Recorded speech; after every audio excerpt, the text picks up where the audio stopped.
Selamat Hari Sumpah Pemuda. Oktober yang basah dan semangat yang tersisa. Kami merekamnya sebagai pengingat, sebagai rasa. Menjadi alarm panjang bagi generasi tanpa provokasi.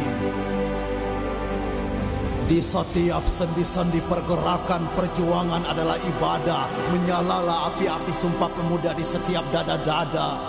Masih banyak mimpi yang belum tercapai, tergenapi. Persatuan adalah jalan terakhir saling melengkapi. Merdeka tanpa tapi. Melanjutkan jejak estafet perjuangan para pendahulu. Meyakinkan dengan seluruh sepenuh rasa tanpa malu. Sejarah adalah obat bagi generasi yang sakit. Mengingatnya tak cukup, maknailah lalu bersama bangkit. Toleransi beragama sudah ada sejak moyang kita ada. Jangan kotori kepercayaan dengan ego dan rasa beda. Bhinneka Tunggal Ika mengikat suku, budaya dan bahasa. Hitam putih keras lembut kita bangsa Indonesia. Selamat Hari Sumpah Pemuda. Kokohkanlah Pancasila. Garuda tetap gagah. Bangunlah pemuda-pemudi Indonesia. Merdeka.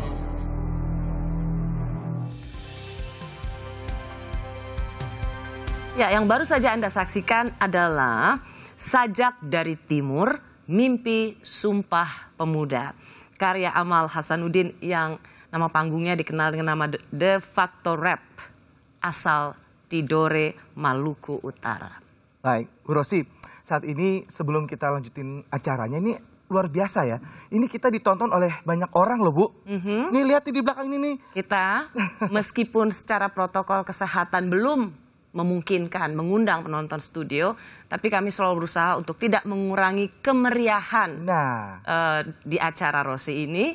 Yang karena biasanya kan ada penonton, ada penonton ngerasain kan, tepuk tangannya itu bikin kita tambah semangat. Gitu. Tapi karena kita harus berpikir apalagi ya yang bisa kita lakukan. Nah, kami tetap mengundang anak-anak muda penonton Rosi dari Sabang sampai Merauke. Halo semuanya, selamat datang di Rosi Spesial Hari Sumpah Pemuda. Ada dari Papua. Oh iya betul. Hai, yang dari Papua pakai topinya lagi malah ya, seru banget itu. Apa kabar? Hai, baik. Aduh. Namanya siapa? Dina Bagung. Umurnya berapa? Apa? 23 tahun. Ke perempuan itu laki-laki nggak boleh tanya. Berat. Kalau berat nggak boleh, Bu. Oh, kalau umur boleh lah. Umur nggak boleh. Umur juga. Nggak boleh. Oh, Ibu nggak mau kasih tahu soalnya ya. Pengalaman. Dina dari Papua Barat ya? Terima kasih sudah bergabung. Ya. Terus itu ada selendang NTT, pasti dari NTT ya? Wah, iya betul yang bawah itu. Yes. Terima kasih ya udah nonton Rosi episode spesial. Bu, tadi seperti sajaknya Amal, pemuda Indonesia itu sejatinya harus bisa melanjutkan jejak estafet perjuangan para pendahulu. Dan yang paling penting harus menjadi generasi tanpa provokasi. Tergantung. Kalau kita lihat founding fathers di masa mudanya dulu, mereka selalu memprovokasi. Tapi provokasi seperti apa? Provokasi untuk membuat perubahan. Karena sejarah Indonesia adalah sejarah anak muda. Mereka memprovokasi untuk bisa terus-menerus menjadikan Indonesia negara yang merdeka. Jadi kalau provokasinya baik ya bagus ya, Bu. Dong. Itulah yang disebut dengan memberikan perubahan. Seperti yang berikut ini nih. Karena aksi mereka ini bisa membantu menyelamatkan ekonomi masyarakat setempat dan mencapai peningkatan penghasilan sampai 300% di masa pandemi ini, Bu. Nah, ini penasaran siapa mereka? Dan seperti apa kehebatan mereka, kita langsung aja lihat tayangan berikut ini.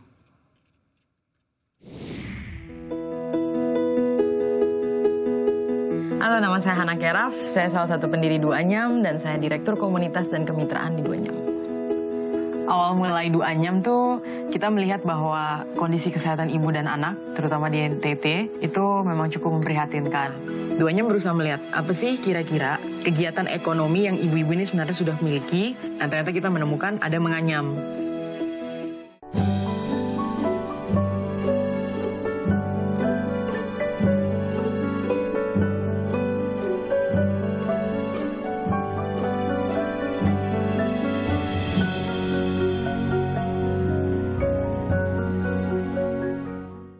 Setiap kali kami mengalami kesulitan, kendala, kami selalu mengingat senyum dari ibu-ibu kami dan kebahagiaan mereka adalah segalanya untuk kami.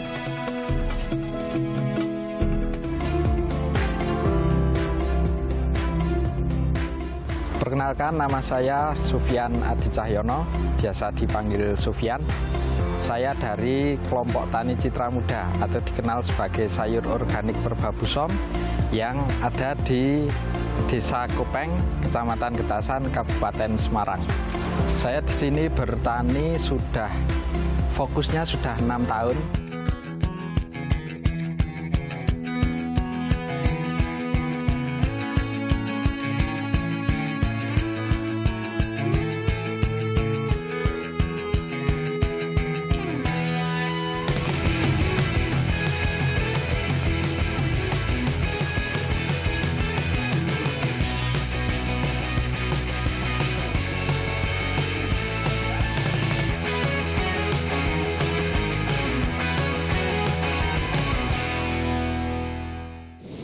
Nah itu Bu, saya ini harus banyak belajar kayaknya Bu sama Hana Keraf ini, co-founder komunitas Duanyam. Dan Sofyan Adi, petani millennials, pendiri kelompok Citra Tani Getasan. Mereka udah ada bersama kita. Betul sekali, halo, selamat malam, apa kabar? Halo, selamat malam, kabar baik Mbak Rosi. Ini orang-orang hebat ini Bu. Hai, udah hebat-hebat. Selamat Hari Sumpah Pemuda. Oh, selamat Hari Sumpah Pemuda. Selamat Hari Sumpah Pemuda. Semangat pemuda. Semangat. Semangat pemudi juga. Betul. Tarik sis, semongko. Aku ke Sofyan dulu. Mas Sofyan, anak muda sekarang, anak-anak muda sekarang itu lekat profesinya dengan sesuatu yang berbau kekinian. YouTuber, apalagi bikin konten kreator, IT gitu. Mengapa seorang Sofyan memilih sesuatu yang digelutinya, justru yang bisa dibilang, maaf ya, orang akan bilang, aduh kuno. Bagaimana penjelasannya Mas Sofyan? Apa yang buat Mas Sofyan tuh memutuskan untuk menekuni ini, yang sebenarnya sih ini mulia banget? Jadi saya juga waktu remaja, sekitar umur 19 tahun juga seperti itu. Tapi saya sadar bahwa saya lahir di keluarga petani. Kemudian juga kita tahu bahwa kesejahteraan petani sampai saat ini itu juga mayoritas ini belum bisa terbentuk. Sehingga Sorry Mas Sofyan, aku potong. Ayahnya petani ya? Iya. Dan putranya melanjutkan apa yang dilakukan oleh ayahnya. Itu keren banget. Karena selama ini belum tentu anak-anaknya mau melanjutkan apa yang dilakukan ayahnya. Betul, biasanya petaninya nanti malah menyuruh anaknya untuk lebih dari bapaknya gitu. Mungkin jadi dokter, jadi apa gitu, memberikan kuliah untuk anaknya seperti itu. Tapi malah Mas Adi ini tetap jadi petani Mas Sofyan. Iya, malah dipaksa ini. Oh dipaksa ya Mas? Tapi nyesel nggak jadinya? Enggak, Ya. jadi menurut orang tua ternyata membawa berkah. Alhamdulillah. Betul. Moga-moga dilanjut Mas ceritanya.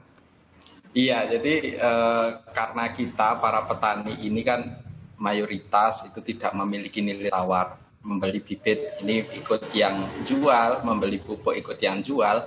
Nanti kalau pas mau menjual hasil panennya ini kebalik, jadi ngikut yang beli. Harganya petani tidak bisa menentukan sendiri. Betul, ya. Sehingga saya dengan teman-teman ini berupaya bagaimana kita membranding sebuah produk pertanian supaya diterima masyarakat.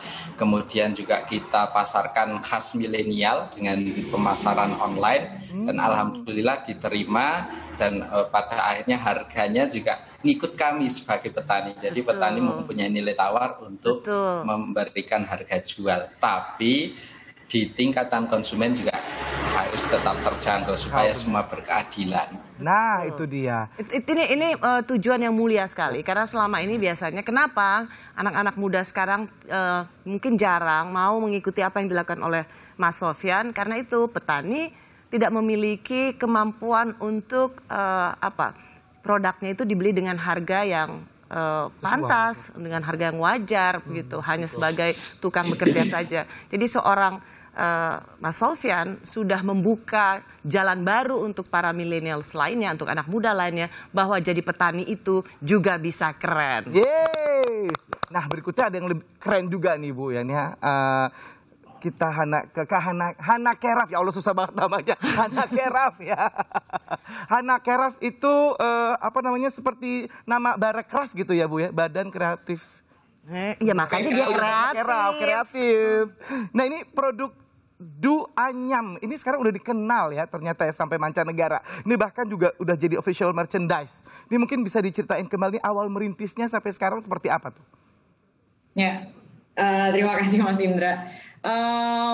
Ya, duanyam sendiri kita mulainya tuh tahun 2014. Waktu itu saya masih tinggal di Flores, jadi sempat tinggal di Flores juga. Dan kemudian kita melihat sih, sebenarnya saya sama teman-teman kita melihat ada isu tentang kesehatan ibu dan anak. Bagaimana sebenarnya program pemerintah itu sudah bagus, melahirkan itu sudah gratis, tetapi ternyata dari kampung ke fasilitas kesehatan itu ternyata membutuhkan uang tunai. Jadi Hana melihat bahwa selama ini ibu dan perempuan karena akan menjadi korban yang paling menderita karena akibat kemiskinan. Sehingga Hana ingin menggerakkan mama-mama di NTT juga untuk bisa ikut mandiri secara ekonomi ya. Benar, dan bisa mengambil keputusan untuk dirinya sendiri gitu, karena dia nggak perlu nunggu uang dari suami kan. Jadi kalau dia punya uang sendiri, dia bisa memutuskan, oh saya pengen beli telur gitu untuk tambahan protein, saya mau bayar uang sekolah anak gitu. Tapi kalau misalnya di laki-laki, biasanya pengeluarannya kan lebih ke renovasi rumah, hal-hal yang berbau-bau aset lah gitu. Nah, itu gimana tuh bisa meyakinkan mama-mama itu gitu? Mungkin dari cara pemikirannya kan mungkin masih tradisional ya mungkin ya gitu, dia mungkin masih mengharapkan dari suami gitu. Ini gimana nih meyakinkan mama-mamanya? Saya sendiri memutuskan pindah ke NTT, saya lahir besar Jakarta, memang aslinya NTT, tapi saya memutuskan pindah dan tinggal di NTT itu udah dari 2012. Jadi memang butuh konsistensi dan waktu gitu. Sekarang udah tinggal pulang pergi sih. Yang kedua, dulu setelah selesai kuliah sempat nanya-nanya juga sih sama orang-orang, belajarlah dari yang generasi sebelumnya gitu, bagaimana menentukan langkah hidup selanjutnya.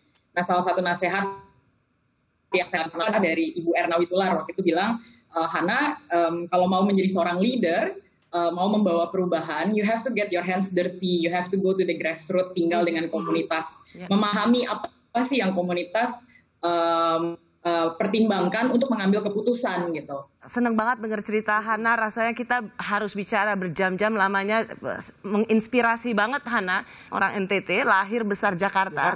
Tapi pulang kampung untuk membangun ya, memberdayakan mama-mama di sana, kaum perempuan, para ibu, keren sekali supaya mereka bisa berdaya dan mandiri secara ekonomi. Karena hanya dengan perempuan yang sehat dan kuatlah keluarga itu juga pasti jadi lebih kuat. Ada yang mau memberikan salut pada Hana dan Sofyan? Ya, betul sekali. Saya mempersilakan. Nah, siapakah Menteri beliau? Pemuda dan Olahraga, Zainuddin Amali. Hai Pak Zainuddin. Ya, Rosi, apa kabar? Baik, selamat Hari Sumpah Pemuda. Ya, selamat Hari Sumpah Pemuda buat Rosi, Bekwi, dan semua yang ada di studio maupun yang menonton acara Rosi ini. Ya, tadi kan sudah dengar ceritanya nih Pak Zainuddin Amali. Mereka keren sekali nih. Ini adalah jagoan-jagoan lokal dan kita terus harus mencari jagoan-jagoan lokal di Indonesia. Memang sekarang ini kan pemerintah sedang menggalakkan, mendorong supaya para pemuda kita untuk bisa kreatif, inovatif, mandiri, dan berdaya saing. Itulah salah satu yang menjadi tugas yang kita sedang kerjakan sekarang ini. Karena apa?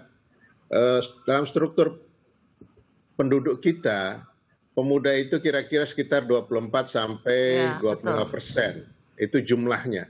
Bayangkan kalau potensi ini kita urus dengan baik, kita beri dia jalur, kita beri dia semangat dan lain sebagainya, maka bonus demografi yang nanti akan datang itu tidak mengkhawatirkan. Tetapi kalau ini tidak, potensi ini tidak terurus dengan baik, maka bonus demografi itu bukan menjadi manfaat buat negeri kita ini, bahkan itu akan menjadi beban. Ya. Nah itulah kenapa kami di Kementerian Pemuda dan Olahraga memberi apresiasi, memberi penghargaan kepada mereka kaum milenial, para pemuda yang menampilkan kreativitasnya, inovasi-inovasi seperti apa yang ditampilkan oleh Sofyan dan Hana tadi. Betul. Ya, banyak di antara mereka, apalagi sekarang sedang situasi pandemi, semua orang mengeluh, semua orang merasa hampir frustrasi dan lain sebagainya.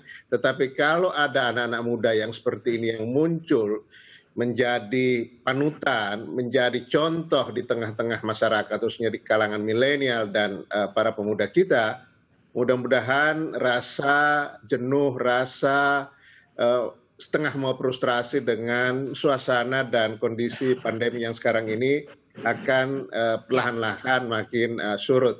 Baik. Terima kasih Pak Menteri. Jadi salut ya buat mereka berdua. Kita pasti masih punya banyak jagoan-jagoan lokal. Saya ke Mas Sofyan. Mas Sofyan, soal petani nih ya.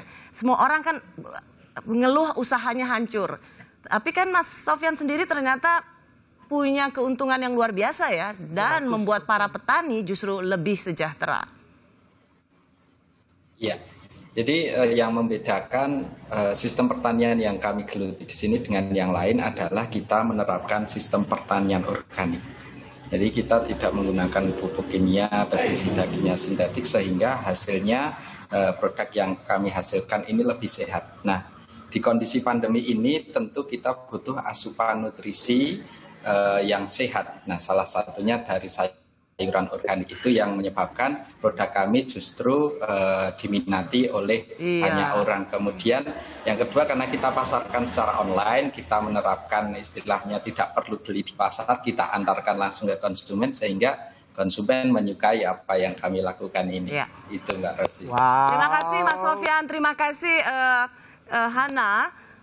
Anda berdua menjadi salah satu sampel yang ditampilkan di Rosi, menjadi bagian yang selalu menginspirasi anak-anak muda di episode Sumpah Pemuda kali ini. Terima kasih. Biasa. Kita tepuk tangan dong, teman-teman penonton Rosi. Wow. Nah, Bu, ini jadi pemuda Indonesia bukan melulu bicara tentang apa yang akan kita terima, tapi apa yang bisa kita berikan bagi negeri yang kita tercinta ini. Nah, karena pemuda Indonesia bukanlah seorang pecundang, pemuda Indonesia adalah anak-anak Garuda. Coklat.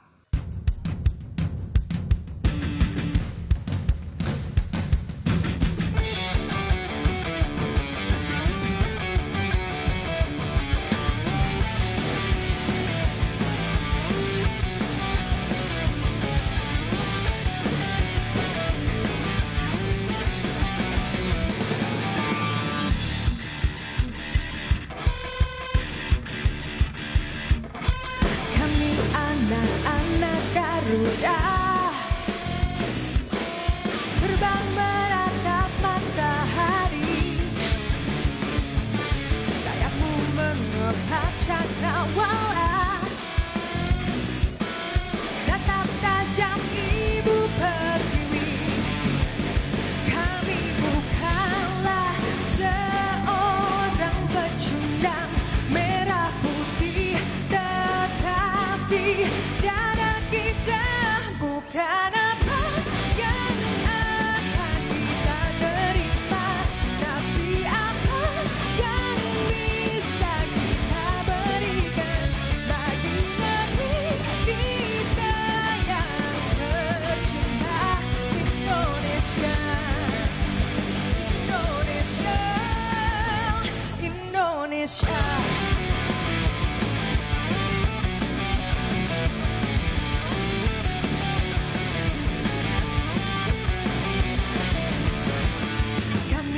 Anak-anak Garuda, mungkin prestasi wujud